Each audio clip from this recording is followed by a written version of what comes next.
Coming up. All right. Challenge, and it's a plate of hot dogs, because why wouldn't it be? Challenge. When a big challenge lands on my plate, I relish the stimulation and growth it brings. I'm trying to figure out life and figure out myself. And I learned a lot about myself through just even talking to others and sharing things with others. And I still do, right? And the traumas out there, all the emotionally unavailable guys, they actually welcome just having one date. Some of the things that people say, if you've even had feedback from, a dentist that you work for, or like somebody, they all have their little like sayings of what they're thinking. Everybody has their own little thing. And my thing is, I like to keep my patients comfortable and I want to chit chat with them. Mm-hmm. And some people don't want to chit chat, and that's fine. But what I noticed is there was another little post I remember reading about, and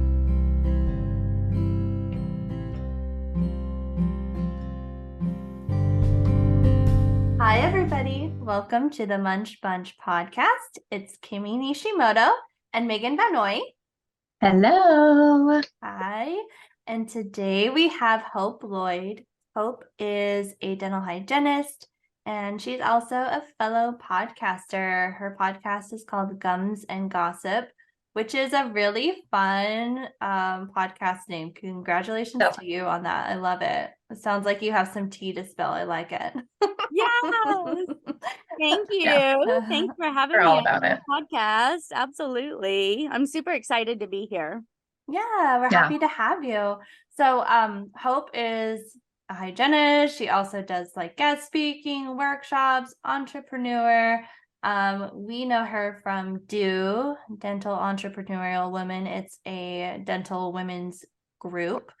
And so we'll let her introduce herself in a little bit. But first, she has to pull our Munchie Monday affirmator of positivity and goodness. Yes. All right. So here's how it works. Hope. I'm going to really expertly shuffle these. Okay. And then you're just going to tell me when to stop. All right. Okay. All right. So, ready? Set. Super exciting. Okay. All right. Challenge, and it's a plate of hot dogs, because why wouldn't it be? Challenge. When a big challenge lands on my plate, I relish the stimulation and growth it brings. It's tempting to be daunted, but I'd rather stretch myself and prove I can pull off the almost impossible, because it's way more fun to be a total boss than a total baby. Relish. So fun. Yeah. That's pretty fire. At least 4 hot dogs. Yeah, at least 4 dogs. This is like Joey Chestnut on a card. Yeah, obviously, like, challenge is great for all of us, right? Like, starting a podcast was a challenge. Getting outside of the op was a challenge. Like, we could talk through a lot of different challenges, but also, like, if we didn't take these big steps and like face these challenges, like, would we be where we are today, right? Like, what do we do when we come all upon some adversity and challenge? Are we going to be a total boss? Or are we going to be a total baby? So I love it. I'm here for it. I choose boss. Right? It's a nice spicy one for this Monday, which makes me pretty pumped. So yeah. And so Hope, tell us more. Obviously you've had a journey, right? If you're in many hats, and obviously one of them needs to now be a hot dog in that. So yeah. Tell us where you started.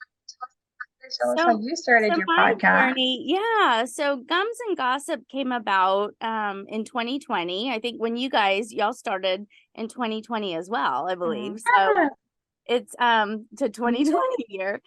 And as a hygienist, I have all these patients, and they missed my stories.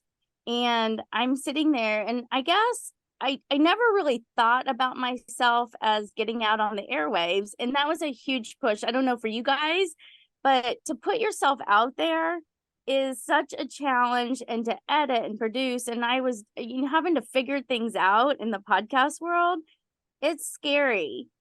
I don't know, the technology, we're hygienists. So it was like, okay, what are we going to do? And so I was in my closet, nervous as can be, put out one little podcast and after another. And then people started supporting, going, goodness, this is kind of fun. So Gums and Gossip came about because I know teeth and gums and I know people. So it was Gums and Gossip. And I wanted to extend it beyond the dental chair and to meet people for reasons. And so that was the basis of the whole podcast, is meeting professionals, meeting people, getting things out there where we could explore and give people information, but also bring things back into the dental world. So everything I do, it seems like it goes back to the teeth, whether it's any topic, any person. I don't know. We're weird like that, right? Everything is like tooth related. Yeah. Mm-hmm.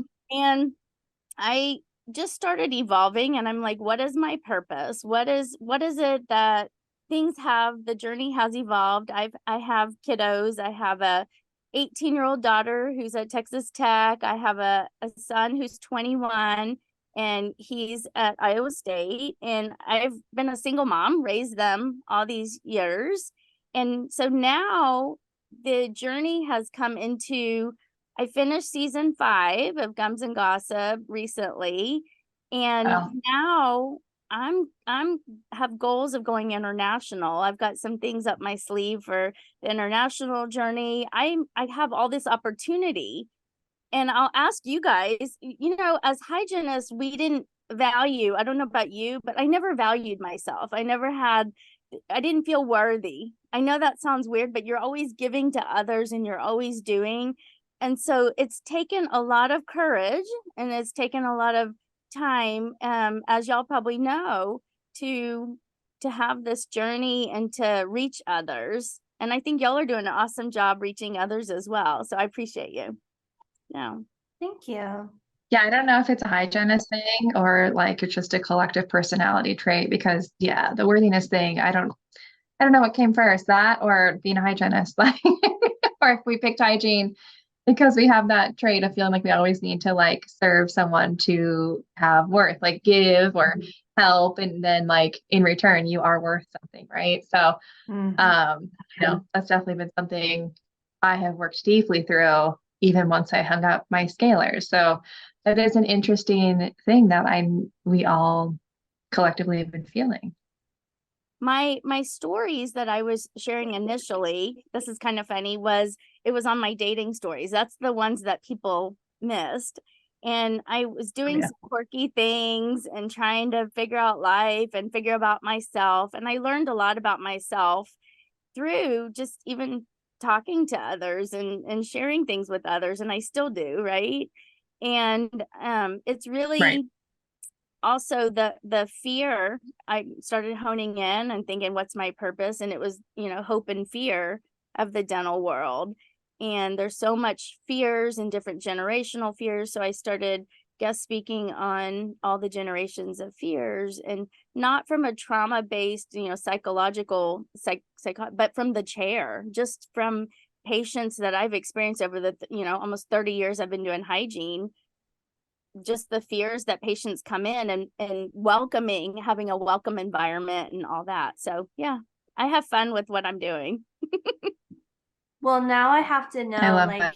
I need a Hope story. Give us one of your fun dating stories that led you to this place, because I love a good dating story, especially if it's cringy. It was cringy. The more cringe, the better. There's I'll give you the short abridged version because there's so many things that happened in this. I was divorced and I had this great guy that I was seeing afterwards, but I couldn't see my life with him. I still think awesomeness of him. He's married now and everything. And I feel good, letting him go and all that. And patients were like, you're just too cute. You need to get out there. And I'm like, I don't know. My focus was on my kids. I had never really dated. I mean, I'd been married, And so I went on match.com, and I'll say it was kind of funny because the first person that I got had, and I didn't know this was out there, had a foot fetish. Yeah. I had no idea. So long story short, he was wanting to meet me and meet my feet. And that was, it was just really weird. As you do. And so it's one thing to say, okay, meet your teeth, or I don't know what you'd even say, but I wouldn't even say that. You know what I mean? Because you can fix teeth, but you can't fix personality. So, and even then, sometimes the teeth are too far gone. Like, after getting that, like, it scared me. I didn't want to get back out there because this guy was like yelling at me, going, "I need to see your feet." Yeah. I'm like, "Oh my God, oh my gosh." So I did a thing where I did 10 first dates only. And I learned about myself. And I had one day, I said, "You have one date, what you got?" And I went on the most bizarre 10 first dates. And I did. I learned a lot about myself. One of the ones was I numbered them. So I said 1, 1 through. So when I would go back to my operatory, patients were like, "Okay, what number are you on?" I go, "Let me tell you about number 1. Let me tell you about number 2." And they were like, "Oh my gosh, Hope, we don't want you on the ID channel," because there were some really crazy things that happened. And I really thought, my goodness, I draw, maybe it's the hygienist, maybe it's the empathy, the compassion, but I drew a lot of either narcissistic people, or I drew a lot of people that were like needed fixing. Can relate. That's a different episode for a different day. Exactly. Ask about the antisocial personality disorder diagnosis of Isabel's dad. So yeah, can relate. And the traumas out there, all the emotionally unavailable guys, they actually welcome just having one date. So it was kind of like it opened the door. Interesting. Okay. Yeah. And it, not that they didn't want a second date, but it was kind of like I put up my boundary of, okay, this is what it's going to be. I had talked to them on the phone or whatever, beforehand. But if they were going to have one date, what you got? And one of the dates, I'll give you if you want, one of the dates was like the biggest shocker. This is what everyone's favorite date was, number 4. So number 4, he played guitar, and I hate even talking about it because I don't want him to like come circle back around. You know how it like ends up where you talk about someone and then they come back in your life, because I really hope he doesn't come back. You're trying to law of attraction him. Yeah. Like, stay away. I hope you're good, right? Yeah. Not up in there. Yeah. So number 4, he was really a good guy. He played guitar. Very good looking, little bit younger. I was like, oh goodness, he sent me these pictures of him skiing. He was adventurous, all these fun things. And I was like, wow. And he said he had a good job and all these things. And it was like checking off, boxes. It was like, okay, right. And anyways, we have this date, and it's beautiful night. We're outdoors. We're listening to this guitar player. We're having a great time. He leans over and we're sharing a little, waffle and some water, because number 3 was an alcoholic, and I had told him about number 3. So I thought he was just being like understanding, of like, okay, we'll just have some water. I should have had like shots, but I didn't. And I was like, in hindsight. So he kisses me, and it was just this sweet kiss. And I was like, wow, this is great. And I look over and he's sweating. Like, when I mean sweating, you could wring his, like, it was a nice night out. You could like wring his shirt out. It was like, it was so bad. And I'm like, are you okay? The instinct is, oh my gosh, I'm gonna have to do CPR, right? Like, is he getting ready to have a heart attack or something? I don't know. And so anyways, he's like, I need to tell you something. And I'm like, oh, you can tell me anything. It's all great, and this and that. And he's like, yeah. And I'm thinking I'm getting ready to either be beat up by his girlfriend or wife or something, right? Somebody saw us kiss. They had to see us kiss, right? And no. And all these thoughts go through your mind. And I said, finally, just tell me. He just got out of prison. Oh, shoot. Nice. I'm thinking, what did I tell? Like, he knew I had kids. I'm like, what did you do? I thought he was joking. Yeah. And I'm like, ha ha ha. What do you really want to tell me, right? No, he oh, wow. It was like love after lockup, you know? I was like, oh my gosh, what is going on? I thought I'm being pranked, right? And he tells me how he did it. He tried to murder his parents. What? So not just like embezzling or like, oops, like, you No. know, Oh, snap. Yeah, I told you I have some which really good honestly, stories. murder, attempted murder. Oh, shoot. So yeah, he tells me how he did it. He tells me why he did it. He tells me all these things. And I'm like, you know, it was just one day. So he just felt like he could just, you know, share and all that. And I'm like, oh my goodness, oh my goodness. And you're like backing up, you know, and I'm like, so I get back to work and I'm like, I go, oh my gosh, I kissed a murderer. I probably have too, if that makes anybody feel any better. I'm sure they're great. I'm sure everybody's good. I think he probably lived with his parents. You know, they made it. They got him out of prison. They told him that, you know, they told the judge Nothing that mother's love. yeah, it was all good. So there's that short version of that. So my patients, like I said, they love my stories. Yeah, I title absolutely of the episode could be I Kissed a Murderer. If I had that, I made didn't out with have a it on my murderer. bucket list, but if I did, I would check that one off. Dating bingo. Your dating bingo card. We should have a dating bingo, you know? Yeah. Yeah. Yeah. Like, let me pull the card. Kissed a murderer. That hasn't happened to you. I can't say it has. I mean, honestly, I'm sure it has. I am sure I have. Yeah. Yeah. Like I said, Isabel's dad's a whole different scenario. So like, you know, but yeah, I was like, I like that's kind of like I have PTSD and I think I'm gonna hire a matchmaker instead of apps because like, yo, I had one guy a few years ago tell me like on the first date that he like wanted to put a baby inside of me. And I was like, sir, we just met. But I know you'd make a really great mom. And I was like, I mean, yeah, but like you just met me. So like you can't possibly know that. You just don't know what to think Oh, because there's so many things. But like I said, back to the hygiene yeah. thing, it's just a lot of people, I don't know, do this. They don't want you to see their teeth. And Right. so, Oh yeah. yeah. So yeah, they sit there and they do this and they do that, or they'll say, I haven't been to the dentist in years. And you're like, go to the dentist. I think I've inspired more people to go see their dentist.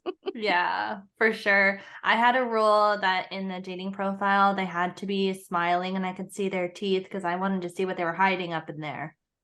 Yeah. Right.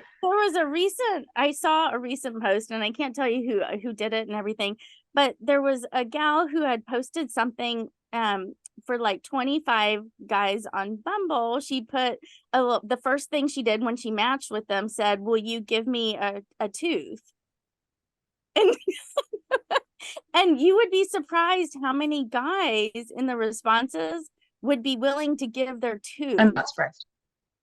No, I'm not. I'm just saying the guy who actually wouldn't Not want at me over would be the one who says, you know, my teeth are so good that I don't really have any to give, right? We want to introduce this Thought for Tots course, a parent's guide for toddlers ages 2 to 5 for Mini Mayo. We have Megan and Kimmy going over nasal hygiene, myofunctional exercises, breathing exercises, tongue tie, healing protocols, and then we have Jenny June going over sleep hygiene and Kelsey Baker going over feeding therapy and body work. The course is $297 and the link will be in the description.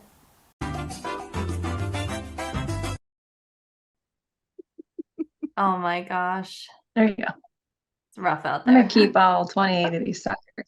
I'm gonna keep all 28 of these suckers. Sorry, I don't have 32. I didn't even grow 32. I didn't even get tooth buds for 32. I got tooth buds for 29 and one stuck up here just chilling, never erupted.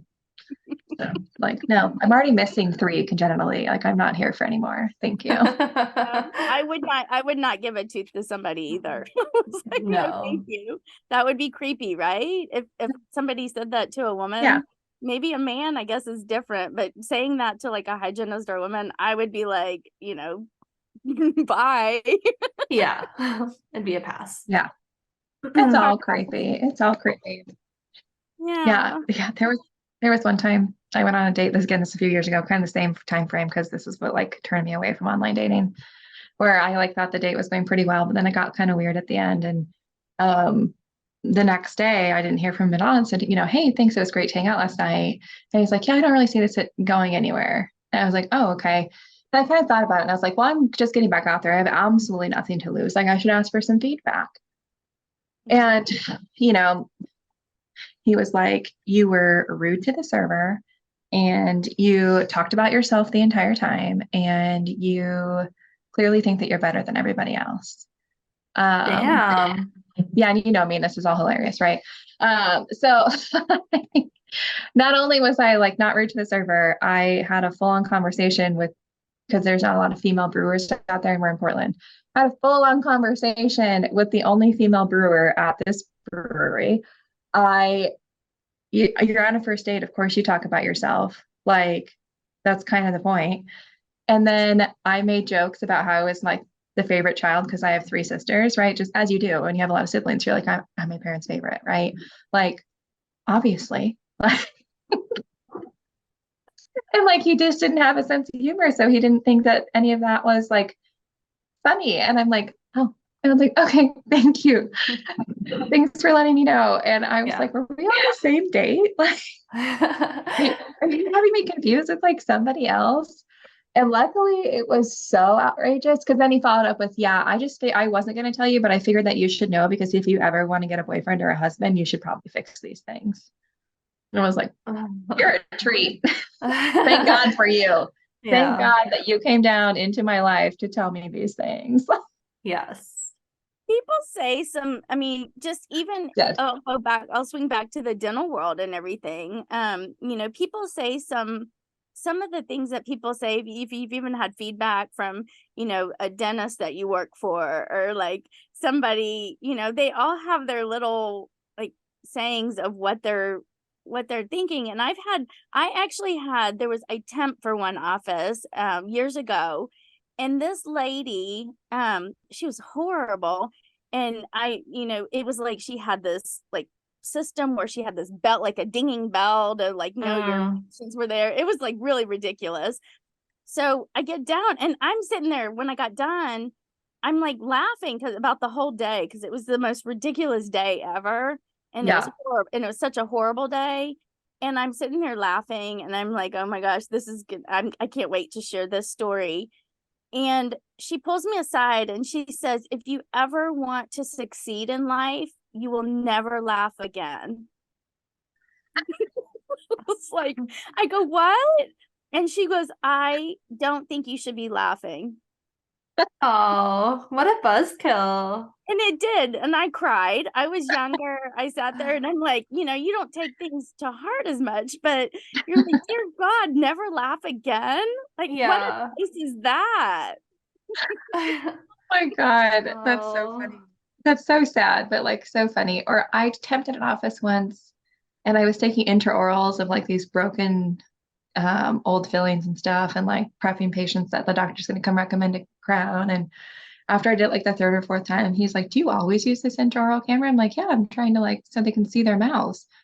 He's like, yeah, we don't really do that. I don't really want to like put crowns on these people's teeth. And I was like, okay, I guess I won't like add $2,000 to your production. Like, that's weird. Okay. Like, this is like in 2013 or 14, or like it wasn't like 10 years ago. And I was like, that's bizarre. You don't want me to use this intraoral camera that you literally bought? Like, is it just a decoration? Like, okay. I think, they're like thinking of the dental thing. Everybody has their own little thing. And my thing is, I like to keep my patients comfortable and I want to chit chat with them. And some people don't want to chit chat, and that's fine. But what I noticed is there was another little post I remember reading about, and I guess I say the newer generation of hygienists and stuff, they'll put in the earbuds and just do their thing and not talk to people. And I've seen that a lot too. Oh, interesting. I never heard of that. Yeah. And I thought, why would people instead of, they just don't want to talk. Nobody wants to talk to each other. And so another guest speaking or, thing that I speak about is the soft skills and giving hope and heart skills to the dental world and going back to the basics. I wrote an article in the, dental IQ magazine and different things about hope and heart skills and, the soft skills and how important to go back to those for your patients and to build trust and rapport with. And so I think you guys know this, but it's like the people coming in order to keep themselves from burning out. I think it becomes more of a job where they're just focused on the job now instead of the people skills.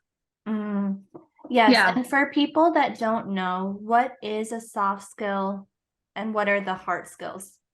So example, I'll give you communication, empathy, compassion is a soft skill, dealing with building trust with patients. And the hard skill would be taking the x-rays, performing the prophy or periodontal maintenance therapy, that kind of thing. So there's the educational part where it's the people skills part versus the technical skills part. So we kind of have to have both the technical side where you have your RDH, your degree, everything that goes with that, but you also have to have the people skills.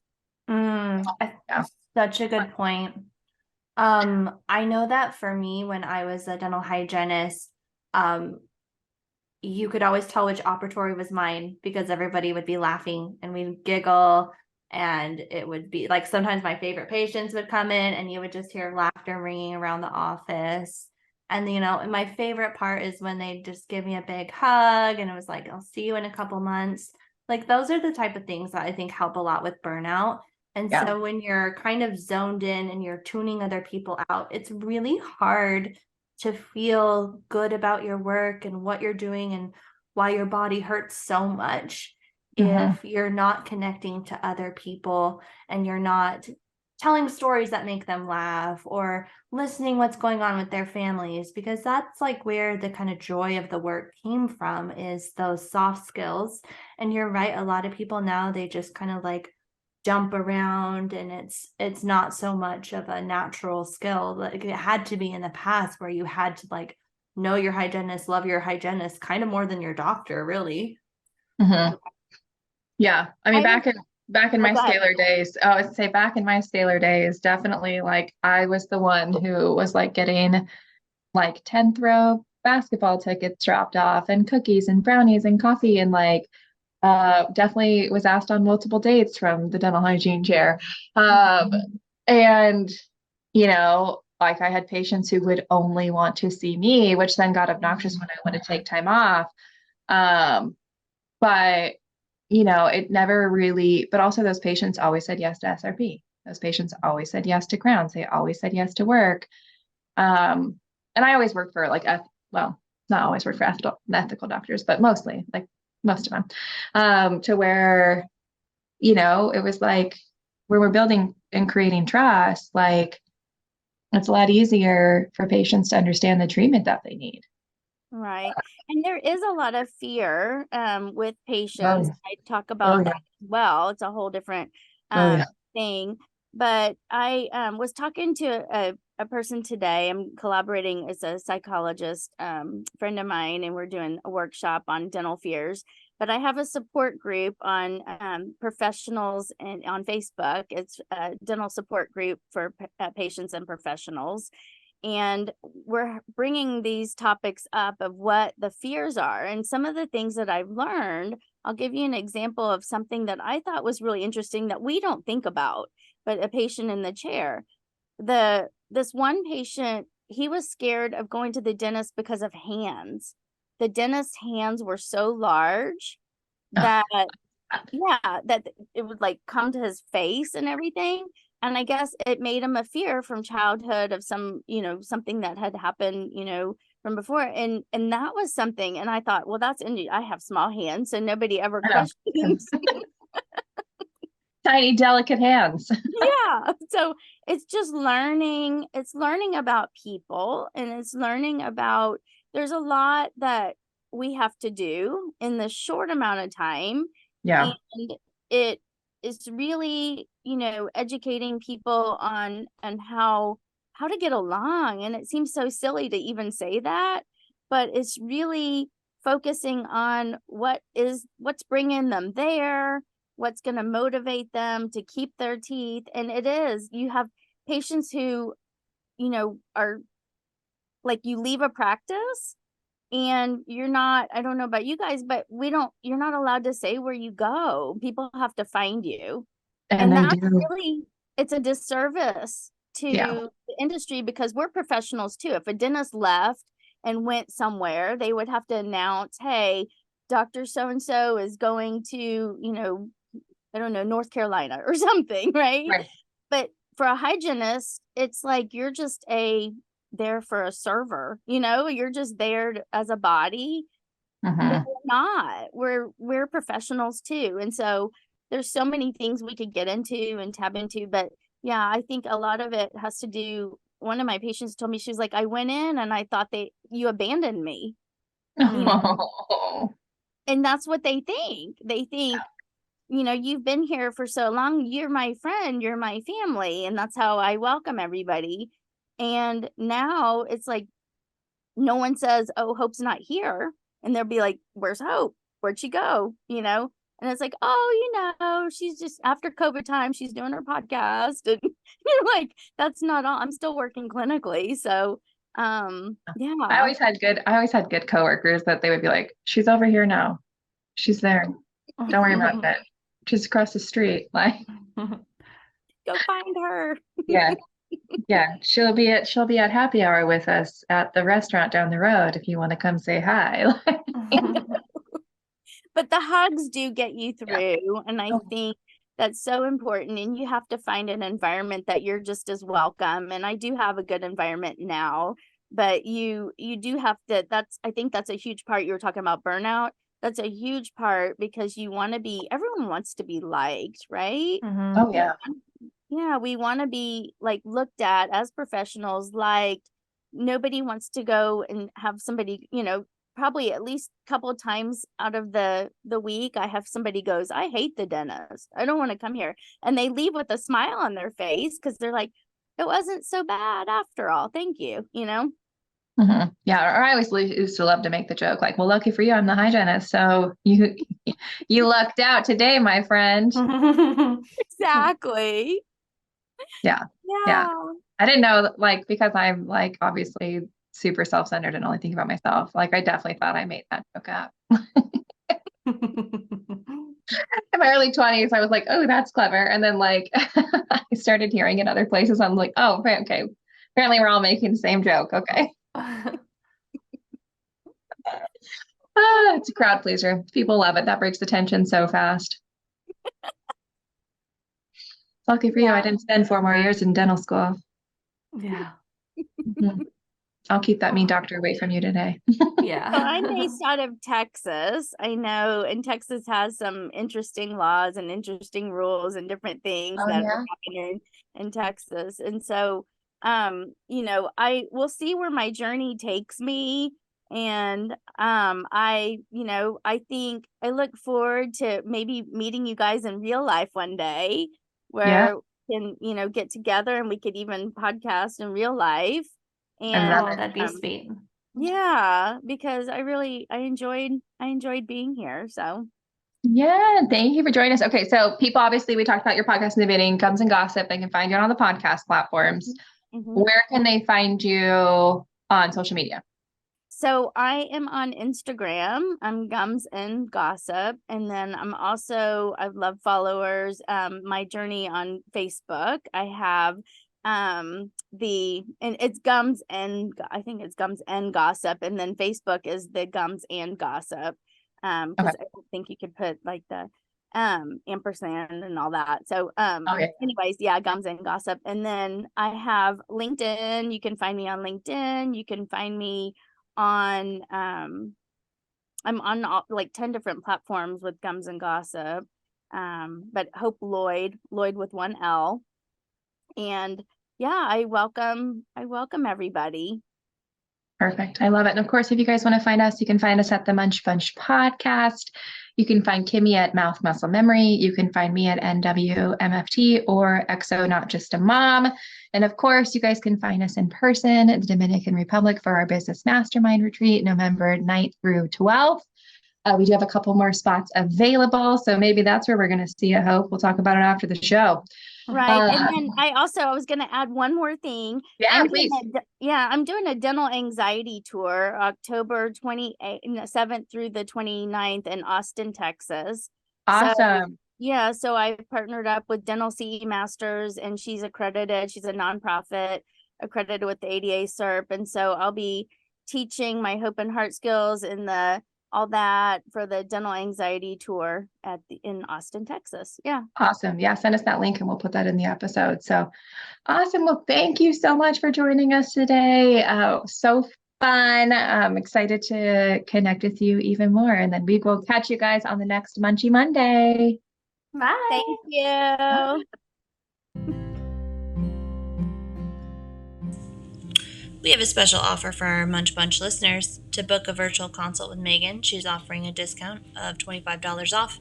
Just email her, Megan, at nwmyofunctionaltherapy.com or through her website, www.orofacial-myology.com. To book a virtual consult with Kimmy for the $25 off, email her mouthmusclememory@outlook.com or through the website, www.mouthmusclememory.com.